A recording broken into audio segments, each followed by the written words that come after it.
everyone, this is Don Maguccioni, back with more quick and accessible health and fitness tips.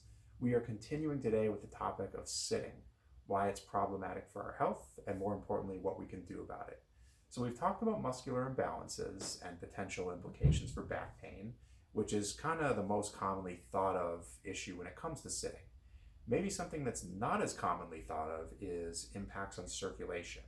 So the reason we may not think about circulation when it comes to sitting is circulation is something that just happens on its own. We don't have to remind our heart to pump every day. It happens when we're awake, when we're sleeping, and it carries oxygen and vital nutrients around the body. And again, we just don't even have to think about it. If you are having any challenges around blood pressure or other circulatory system components, maybe you do think about it a little bit more. But for the most part, it's not something that we pay a lot of attention to. So we're going to explore why sitting is problematic for your circulatory system, your lymphatic system, and more importantly, what we can do about it.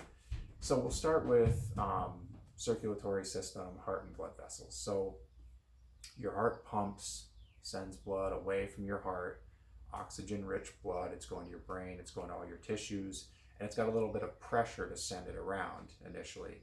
Then the feedback loop, the rest of it is your veins. So your veins are carrying blood back to the heart to be resupplied with oxygen so that they can continue to do that job and keep the loop going.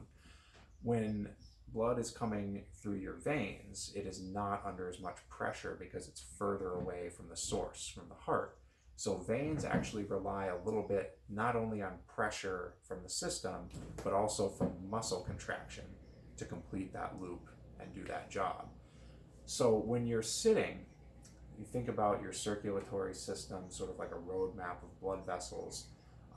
It's going to function its best when you're standing up completely and when you don't have any bends in your body. So if you think about how that blood needs to travel through your feet and ankles, hips, knees when you're in a seated position for prolonged periods of time, think about a garden hose. When you unroll a garden hose, uncoil it, it's going to work the best if it's completely uncoiled, gets right to that sprinkler, to that hose head. And if you bend it, if you put a kink in it, it's not going to work as efficiently. You can even shut off the flow if you bend it far enough.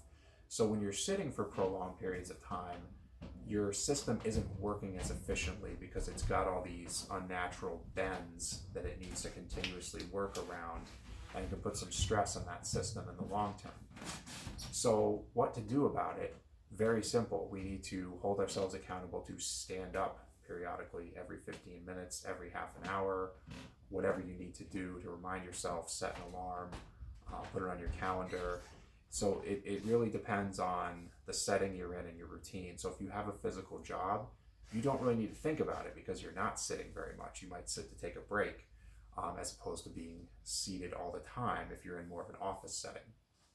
But if you have a physical job and you go on a road trip, you go on a plane, you get on a train, bus, that's when you have to hold yourself accountable and understand the impacts of sitting for that entire trip versus taking a break, standing up, going for a walk. Same thing if you're working at home. This has been a theme throughout some of these posts. Even if you have an office job, you have walking to your car or transportation, potentially walking upstairs to get to your office, walking to the break room, walking to meetings, walking to colleagues' offices. There are some built-in opportunities to stand up and move a little bit.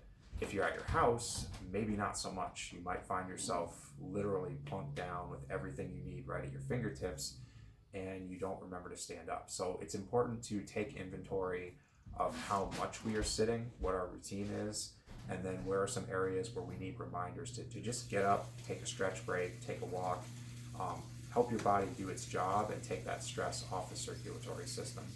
The other component is the lymphatic system. So the lymphatic system is a series of vessels and organs throughout the body which carries lymph fluid. So lymph fluid, the lymphatic system, is a component to the immune system, and it does not have a pump to send the fluid around the body.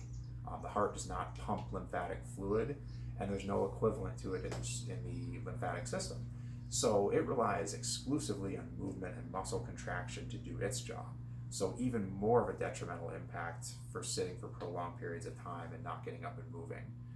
So again, the problem, just creating some natural kinks in the metaphorical hose, so to speak. Seated position does not facilitate ease of circulation of your blood or your lymph fluid.